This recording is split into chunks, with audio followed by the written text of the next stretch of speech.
골로새서 4장입니다. 오늘은 이제 골로새서 4장 마지막 장인데요. 4장의 제목입니다. 성도의 기도 생활과 사회 생활, 그리고 문안 인사와 축복 기도입니다. 골로새서 4장을 한번 설명을 들고 갑니다. 골로새서 4장은 지금까지 쭉 우리가 봐왔던 것에 대한 것을 한번 정리하고 또 설명을 들어가는데요. 본서는 시작의 말 1장 1절로부터 12절까지, 그리고 중심 내용 1장 13절부터 4장 6절, 그리고 끝맺는 인사 이렇게 4장 7절로부터 18절까지 이렇게 되어 있습니다. 중심 내용은 교회의 머리 대신 예수님의 우월성과 그리스도를 믿고 따르는 성도의 성결한 삶으로 되어 있고요. 그리고 이제 오늘 우리가 보게 된 4장 1절로부터 6절은 본서의 중심 내용의 그 마지막 부분으로 성도의 기도 생활과 사회 생활을 이제 권면하고 있습니다. 그리고 이제 4장 7절로부터 18절은 본서를 끝맺는 문안 인사와 축복 기도로 골로새서를 마치고 있습니다. 4장의 주요 내용을 보겠습니다. 성도의 기도 생활과 사회 생활이 4장 2절 6절, 그리고 문안 인사와 축복 기도 4장 7절로부터 18절입니다. 네, 1절이 왜 빠졌냐 하면은요, 넘어가서 보겠습니다. 성도의 기도 생활과 사회 생활인데요, 같이 설명을 먼저 듣고 갑니다. 사도 바울은 새 사람을 입은 성도의 가정 생활의 마지막 권면으로 상전의 성결한 삶을 말씀한 후 4장 1절이죠. 그리고 계속하여 항상 기도하는 성도가 될 것을 가르치면서 특별히 그리스도의 비밀을 전하는 복음 사역자인 전도자들에게 기도가 절실히 요구됨을 알리고 자신과 동역자들을 위해 중보기도해 줄 것을 당부하고 있다. 그리고 사회에서 불신자들에 대하는 성도의 바람직한 사회생활에 대해서 또 계속해서 말씀하고 있습니다.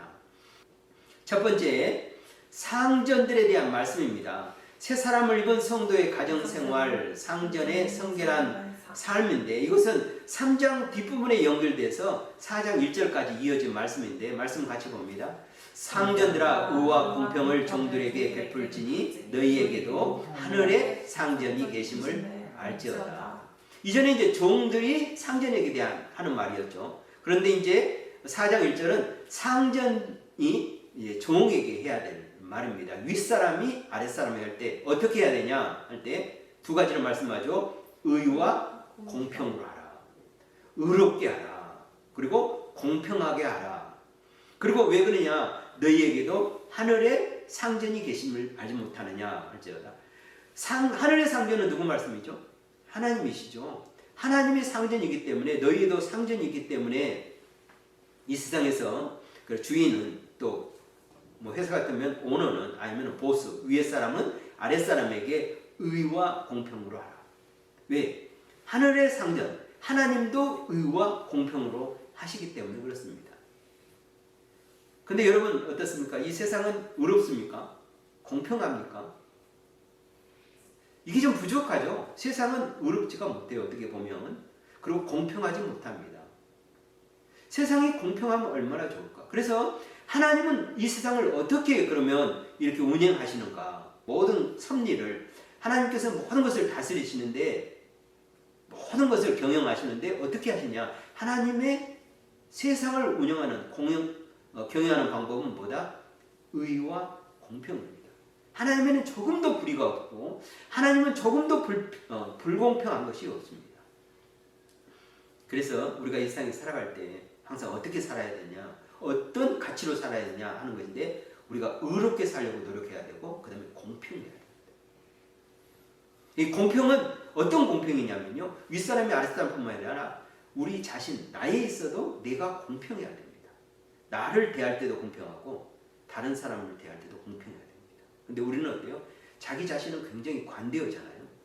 근데 다른 사람은 나한테 하듯 하지 않습니다. 그래서 항상 공평이 어디냐면, 나에게도, 내 자신에게도 공평해야 되고 다른 사람에게도 공평하게 행하는 것이 바로 하나님께서 우리에게 원하는 삶입니다.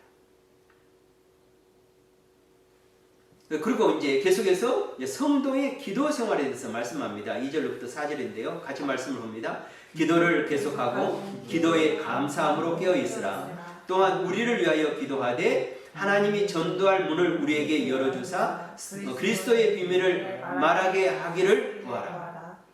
내가 이 일 때문에 매임을 당하였노라. 그래하면 내가 마땅히 할 말로서 이 비밀을 나타내리라. 사도 바울이 늘 에베소서도 그랬고 그 다음에 모든 서신에 보면은 우리에게 늘 기도할 것을 말씀하고 있습니다. 그래서 쉬지 말고 기도하라, 항상 기도하라 이렇게 말씀하죠. 골로새서도 역시 우리에게 기도를 계속하라. Devote yourself to prayer 이렇게 말합니다. 그런데 기도할 때 감사함으로 깨어 있으라 이렇게 말씀합니다. 에베소서도 말씀하셨죠. 우리가 항상 깨어 있으라, 깨어 기도하라 이렇게 말씀하셨습니다. 그리고 어떤 기도를 해야 되냐면 또 우리가 우리 자신을 위해서 기도하고 또 여러 사람을 기도하는데 우리가 전도자를 위해서 기도해야 됩니다. 사도 바울이 에베소서에서도 그랬던 것처럼 골로새서도 보면은 우리를 위하여 기도하되 이렇게 말합니다. 우리를 위하여 기도할 때 전도자들을 위해서 기도할 때 사도 바울과 모든 이들을 위해서 기도할 때 전도의 문이 열릴 수 있도록 그리고 지금 사도 바울이 로마에 갇혀 있잖아요. 그렇기 때문에 이런 갇힘에서도 풀려나서 자유롭게 복음 전도하고 그리스도의 비밀을 온 세상으로 전하는 자가 되기 위해서 기도해달라 이렇게 부탁하고 있습니다. 그리고 이제 성도의 사회생활에 대해서 이야기합니다. 같이 말씀 봅니다. 외인에게 대하여는 지혜로 행하여 세월을 아끼라. 너희 말을 항상 은혜 가운데서 소금으로 맛을 냄과 같이 하라. 그리하면 각 사람에게 마땅히 대답할 것을 알리라. 외인 이렇게 말했습니다. 영어 보면은 outsider죠. 누구를 말할까요? 교회 밖에 있는 사람, 예수님 밖에 있는 사람, 구원 밖에 있는 사람. 이들에게 대할 때 지혜로 말하라. 그리고 또 우리가 말할 때 소금으로 맛을 냄과 같이 하라 이렇게 말합니다. 소금에는 두 가지 기능이 있습니다. 우리가 잘 아는데 소금의 두 가지 기능은 맛을 내는 기능이 있고 또 하나는 음식을 썩지 않게 하는 기능을 가지고 있죠. 그래서 우리가 말을 할 때 모든 사람에게 듣기 참 음식으로 표현했는데 성경은 맛있게 우리가 말할 때 그리고 여기서 이제 우리가 한 가지 더 추가한다면 이 세상은 어떤 세상이냐 봤을 때 우리가 세상이 잘못되면 세상이 썩어간다 이런 말을 하잖아요. 나빠지면. 그래서 너희는 이 세상의 소금이다 이렇게 예수님께서 말씀하셨잖아요. 그런 것처럼 우리가 소금과 같은 그리고 뭐예요? 그 역할에서는 썩지 않게 하는 세상이 부패되지 않게 하는 그런 역할을 누구에게 주셨냐? 너희는 세상의 빛이라 너희는 세상의 소금이라 하는 우리에게 주셨기 때문에 우리가 사회생활할 때 어디 가든 썩지 않게 하는 역할을 하고 어디 가든 우리가 맛있는 사람이 돼야 돼요. 이런 이야기는 이런 말씀은 참 골로새서에서밖에 들을 수 없는 말씀이죠. 우리가 향기가 되라. 사도 바울이 이제 고린도 교회한테 전할 때 너희는 그리스도의 향기니 이런 말을 하잖아요. 근데 오늘은 또 너희는 세상의 맛이다 이렇게 우리에게 말씀해주고 있습니다. 그러고 나서 이제 사도 바울이 이제 마지막 끝맺는 이제 골로새서를 끝맺는 인사를 하고 있는데 이제 그 문안 인사와 축복 기도로 이제 골로새서를 마치고 있습니다. 같이 설명을 보겠습니다. 사도 바울은 골로새 교인들에게 전하고자 하는 바른 기독론과 이단 사상 그리고 그리스도인의 바람직한 삶을 말씀한 후 본 서신을 끝맺으면서 마지막 인사말과 축복으로 마무리하고 있습니다. 이제 7절로부터 18절 내용을 보면은요, 두기고와 오네시모를 소개하고 있고요.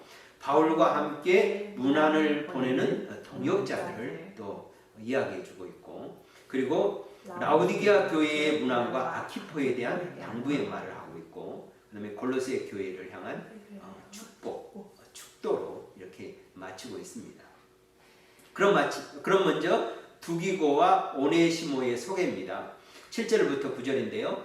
두기고가 내 사정을 다 너희에게 알려주는 그는 사랑받는 형제요 신실한 일꾼이요 교회 안에서 함께 종이 된 자니라. 내가 그를 특별히 너희에게 보내는 것은 너희로 우리 사정을 알게 하고 너희 마음을 위로하게 하려 함이라. 신실하고 사랑을 받는 형제 오네시모를 함께 보내노니 그는 너희에게서 온 사람이라. 그들이 여기 일을 다 너희에게 알려주리라. 지금 이 편지를 가지고 가고 이제 두기고를 이제 소개하고 있습니다. 그리고 함께 더불어서 오네시모를 소개하고 있는데요. 오네시모는 우리가 이제 다음 성경에 보게 될 빌레몬서를 통해서 우리가 이제 오네시모는 자세히 보게 되겠는데요. 오네시모는 너희에게서 왔다. 이 말은 지금 오네시모가 이제 그 골로새 교회에 있는 그 빌레몬의 집의 종이었는데 도망쳐가지고 로마까지 오게 된 겁니다. 그러면서 다시 오네시모를 골로새 교회에 있는 빌레몬에게 돌려보내는 그 이제 내용이 이제 우리가 다음에 보게 될 빌레몬서가 되겠습니다. 그리고 이제 바울과 함께 문안 인사를 보내는 이제 동역자들의 이름이 있고 그들이 너희에게 지금 나와 같이 이렇게 문안한다. 이 문안을 받고 함께 또 편지 안에서 우리가 교제했으면 좋겠다 하는 메시지입니다. 10절로부터 14절인데요. 나와 함께 갇힌 아리스타고와 바나바의 생질 마가와 이 마가에 대하여 너희가 명을 받았음에 그가 이르거든 영접하라. 유스도라 하는 예수도 너희에게 문안하느니라. 그들은 할레파이나 이들만은 하나님의 나라를 위하여 함께 역사하는 자들이니 이런 사람들은 나의 위로가 되었느니라. 여기서 이제 아리스타고 그 다음에 마가 그 다음에 유스도라는 예수를 소개하면서 그들이 너희에게 지금 문안하고 있다. 이렇게 말씀하고 있습니다. 그리고 이제 12절로부터 14절까지 그리스도 예수의 종인 너희에게서 온 에바브라가 너희에게 문안하느니라. 그가 항상 너희를 위하여 애써 기도하여 너희로 하나님의 모든 뜻 가운데서 완전하고 확신 있게 서기를 구하나니 그가 너희와 라오디게아에 있는 자들과 히에라볼리에 있는 자들을 위하여 많이 수고하는 것을 내가 증언하노라. 사랑받는 의사 누가와 또 데마가 너희에게 문안하느니라. 여기 보면 또 에바브라가 문안하고 또 누가와 데마가 또 골로새 교회 성도들에게 문안 인사하는 것을 보게 됩니다. 그 이제 라오디게아 교회에 대한 그 문안과 또 아키포에 대한 당부가 있습니다. 15절로부터 17절 라오디게아에 있는 형제들과 눈바와 그 집에 있는 교회에게 문안하고 이 편지를 너희에게 읽은 후에 라오디게아인의 교회에게서도 읽게 하고 또 라오디게아로 오는 편지를 너희도 읽으라. 아키포에게 이르기를 주 안에서 받은 직분을 삶과 이루라고 하라. 아멘. 이렇게 말씀합니다. 라오디게아 교회 이렇게 말하는데요. 라오디게아는 이 골로새에서 아주 가까운 거리에 있습니다. 키로로 보면 한 19km 정도. 19km니까 굉장히 가깝죠. 보면 이제 아마 이 라오디게아 교회를 에바브라가 교회를 개척했을 거다. 이렇게 이야기를 하고 있습니다. 근데 이 라오디게아 교회의 그 형제들에게 문안하고 눈바와 그 여자 집에 있는 교회에게 문안하라 하니까 여기 보면은요, 이 라오디게아 교회는 이 눈바의 집에 세워진 가정교회로 지난번에 우리가 설명했던 것처럼 그때 당시는 다 가정교회라고 그랬죠. 가정에서 예배를 드리게 되는 가정교회인데 눈바의 집에 라오디게아 교회가 있었던 것을 알게 됩니다. 우리가 지금 이 골로새서를 보게 되는데 골로새 교회는 빌레몬 집에 있는 교회입니다. 빌레몬 가정에 빌레몬 집에 세워진 교회죠. 우리가 나중에 이제 빌레몬서를 보면서 또 우리 설명을 하게 됩니다. 그런데 또 이제 재미있는 부분이 뭐가 있냐면 16절에 보면은요, 이 편지를 너희에게 읽은 후에 너희에게서 읽은 후에 라오디게아인의 교회에도 읽게 하고, 그러니까 이 골로새서를 어디다 보내라는 거예요? 라오디게아 교회에 보내서 거기도 읽게 하고, 또 라오디게아로 오는 편지를 너희도 읽으라고 그러죠. 그러니까 이 편지의 뉘앙스로 보면 사도 바울이 라오디게아에도 편지를 썼다는 것을 짐작하게 됩니다. 또 아키포를 이야기합니다. 아키포의 이르기를 주 안에서 받은 직분을 삼가 이루라고 하라 이렇게 말하는데, 이 아키포가 주 안에서 받은 직분은 뭘까 했을 때, 지금 에바브라가 로마에 가 있잖아요. 그래서 이제 이 골로새 교회의 사역자가, 목회자가 비어 있어요.